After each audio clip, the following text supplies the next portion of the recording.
is KC Sports Network, proudly presented by Emprise Bank.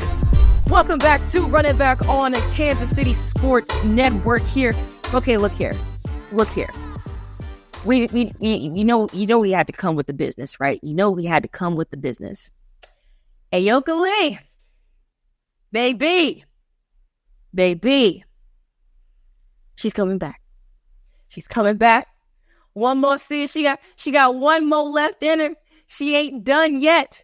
The announcement we have all been waiting for, clutching our pearls, just waiting to see what she was going to do. Wasn't sure if she going to come back. Wasn't sure. If not, she was just going to pack it up. With understanding she decided to do so. But Lord have mercy. The announcement yesterday afternoon, she was coming back. She ain't done yet. And my God, when I tell you, just the biggest sigh of relief. Not that I did not have faith in the Cats if she decided to, to move on, to not come back. That's not what I'm saying at all. But the fact that she is coming back, knowing the roster pieces that we still have, knowing the huge role she played in this 26-8 season. Things are looking up. Now, I don't know why she decided to come back. We can only speculate, and it'd be nice because I mentioned this on the last time we mentioned Ayoka Lee at the end of the season, that she's given all she's had to give. Like, I would not blame her one bit if she decided to pack it up. I really wouldn't, because her jersey's going to be retired. She already has a record, a national record, hanging up in Bramlage Coliseum with 61 points, the most points in a game, men's or women's. That's a record that Caitlin Clark does not have, okay? By the way, I want to put that little tidbit in. Yoki's done all she needed to do. So I would understand if she decided not to come back. But somewhere in her mind, business was not yet done. It was not yet done. I understand the ending of this past season. It was fairly disappointing. I know I mentioned it a lot, saying there's no way that a team that has done this well for the first time in a long time just ends the season with nothing to show for it. And unfortunately, that's what happened. It didn't have a Big 12 regular season title to show for it. They didn't have a Big 12 tournament season title to show for it.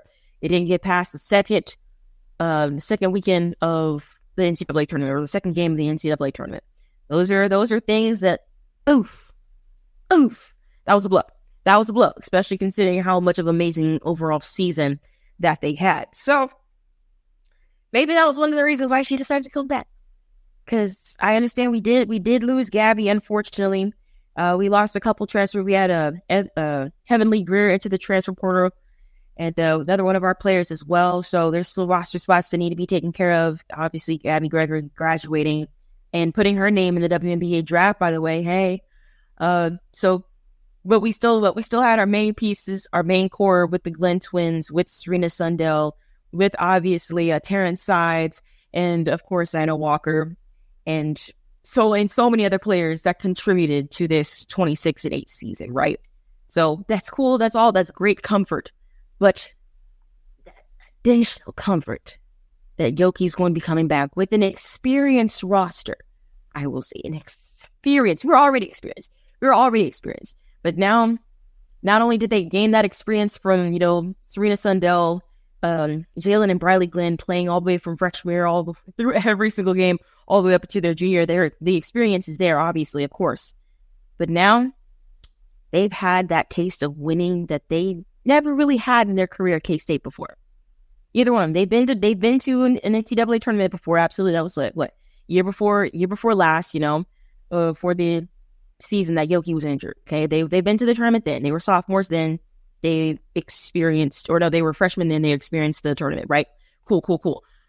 But it was different. This year is different compared to then. This is a different type of success that our women's basketball team tasted this season.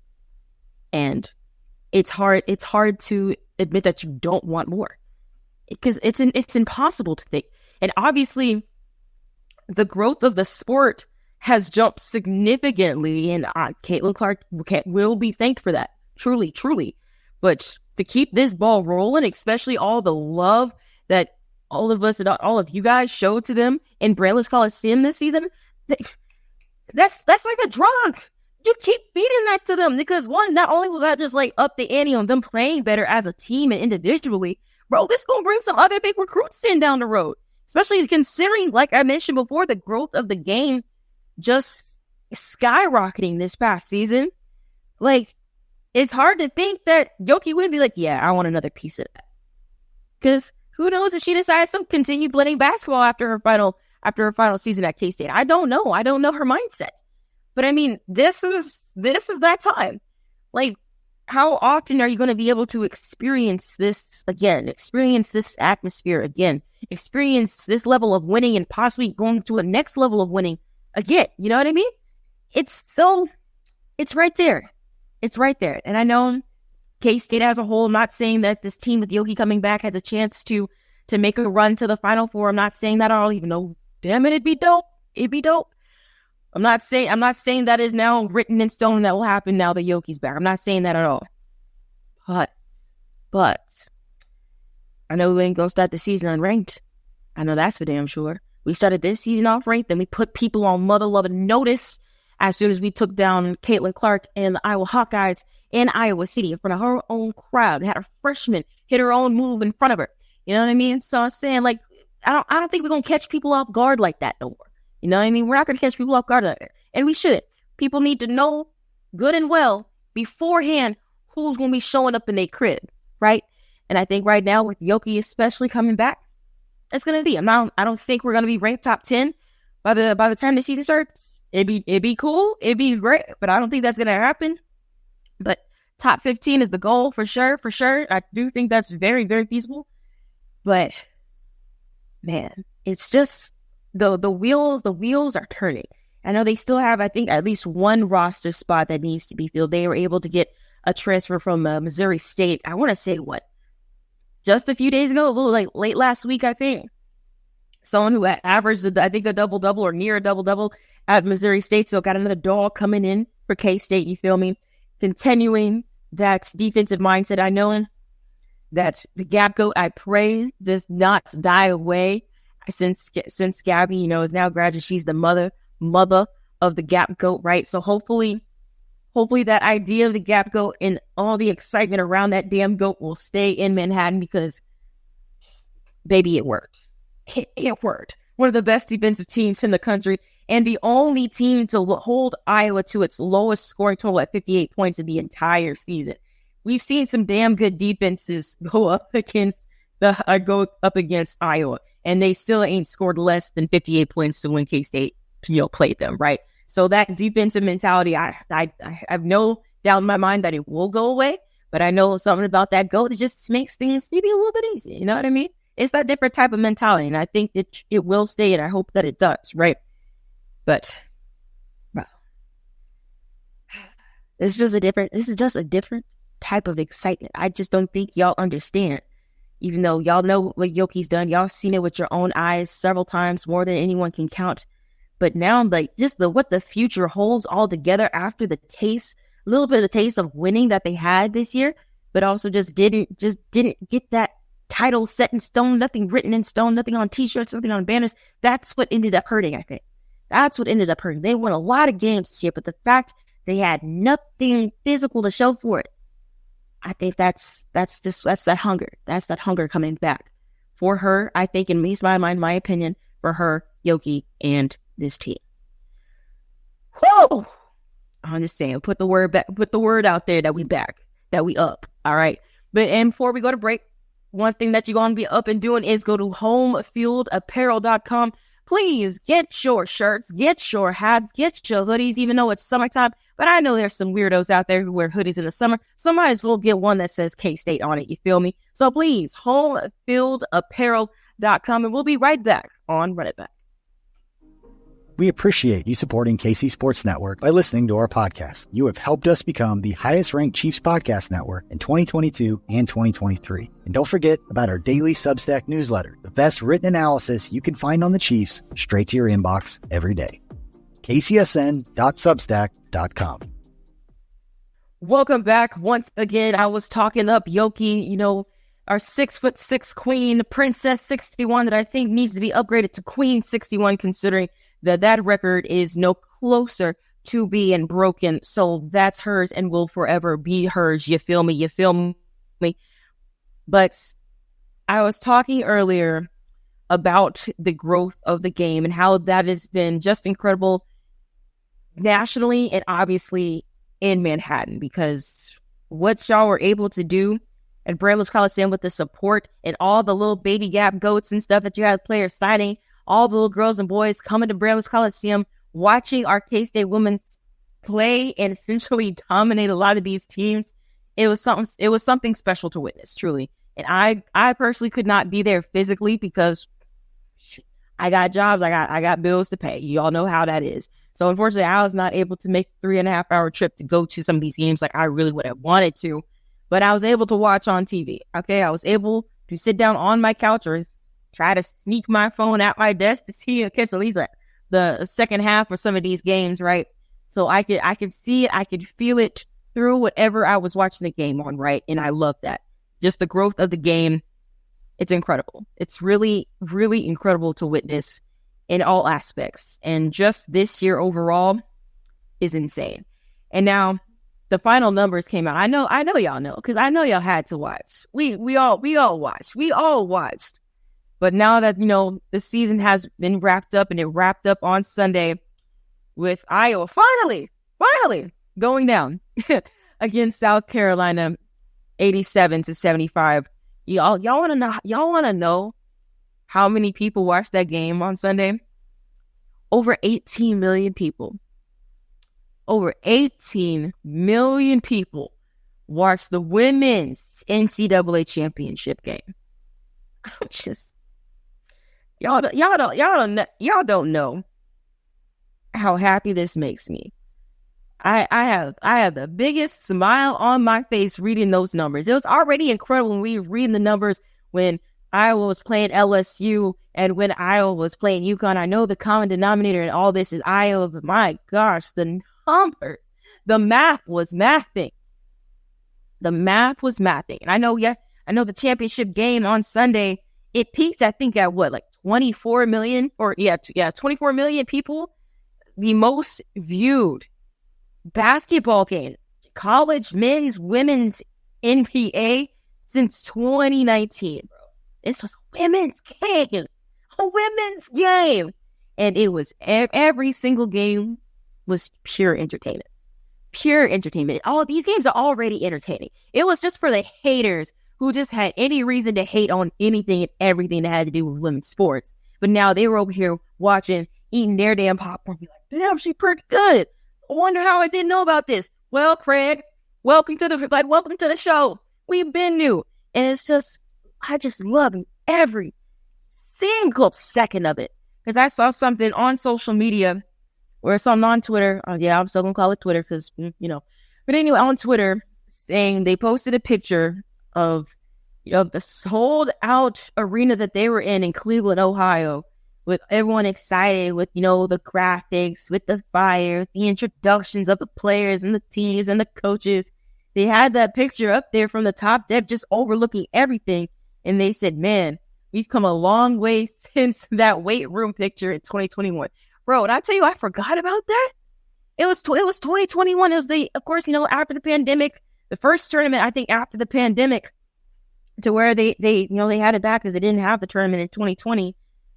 And there was, I think, Sedona Prince, who plays for TCU before she got injured earlier on in the season. She put out the picture saying, while she was at Oregon at that time, put out the picture saying, like, what the hell is this? Essentially, when talking about the weight room, they had 6-7 yoga mats and about kind of rack of dumbbells that may not have gone up more past 20-25 pounds. And then that was it. That was all they had. And everyone was like, what the hell is this?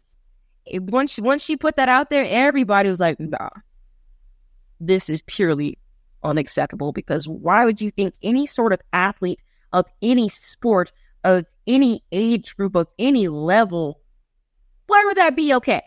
It wasn't. It's not. It never will, right?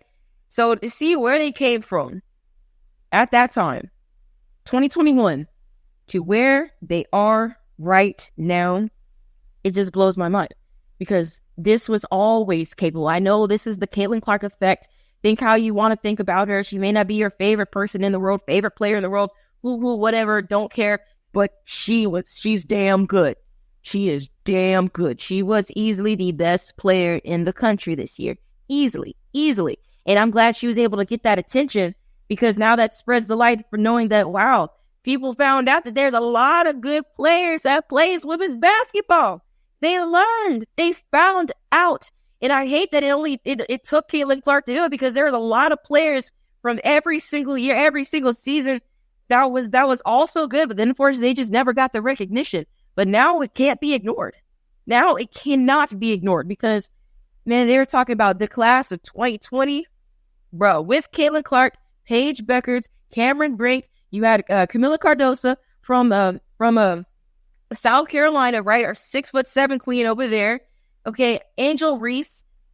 That class right there, and I know I'm missing somebody, and I apologize if this song I'm missing, but shoot, them in this tournament this year? Bliss. Pure entertainment that I knew. Like, a lot of people knew that was there, but it's just so great to really know that now more people know, now more people see this. And now when this finally transitions to the WNBA, with all these players coming to be drafted in this season, honestly, next week actually, it's gonna grow. It's gonna grow even more, because now people are learning about these players who played the college game, and now people are going to transition to learning more about the WNBA.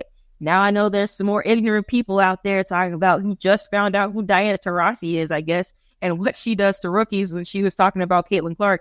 You know, she gave Caitlin Clark her flowers. Let's be real. Let's be honest. She gave Caitlin Clark her flowers. But the only clip that's been going around social media is saying that, you know, she's not going to be as good or whatever like that. A lot of rookies are in their first year in the freaking pros, okay? And Diana Taurasi has a streak of drawing a hard foul against rookies, essentially. I found out that every single rookie has got a story when trying to guard Diana Taurasi. Diana Taurasi hit them in their mother-loving face. So not necessarily as violent, but I'm telling you, if they was going to be out there thinking they was going to get a charge on Diana Taurasi for the first time, she was going to feel something, essentially. She was just going to let you know, welcome to the league, Rook.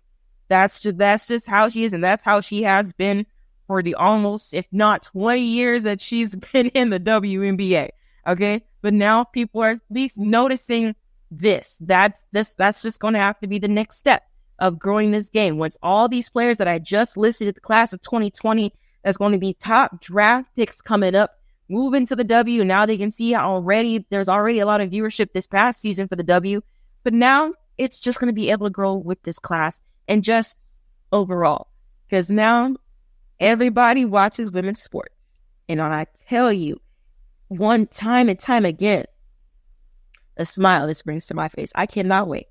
The W comes back this summer.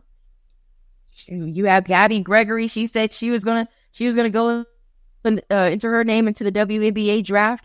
I hope she has that opportunity. Unfortunately, there's not a whole lot of teams in the WNBA, so unfortunately that means there's not a lot of roster spots for a lot of really good players out there. So they have to, be content of, playing overseas for their entire career compared to, players in the W who play in the WNBA and overseas and just play year round. You know what I mean? So they'd have to be just one-sided. But I'm glad Gabby has that opportunity. I really, really hope she'd be able to get drafted to a team and make a roster, because the roster is small. There's a lot of players who have just a different type of longevity, so it's hard to make a WNBA roster. But as soon as, God willing, they start expanding even more teams, I know they added another team in Golden State, a women's basketball team in San Francisco. So hopefully that can keep going, because there's a lot of players that deserve a roster spot, and I think Gabby is one of them. A lot of K-State players down the line, I think, do deserve it, and a lot of players around the country. So it's just a level of excitement that's going to continue to grow, and I can't wait for everyone, myself included, to grow with it. But with that, that's all I got here on Run It Back. And when we come back, we will be talking K-State baseball. Y'all know what it is. See y'all then.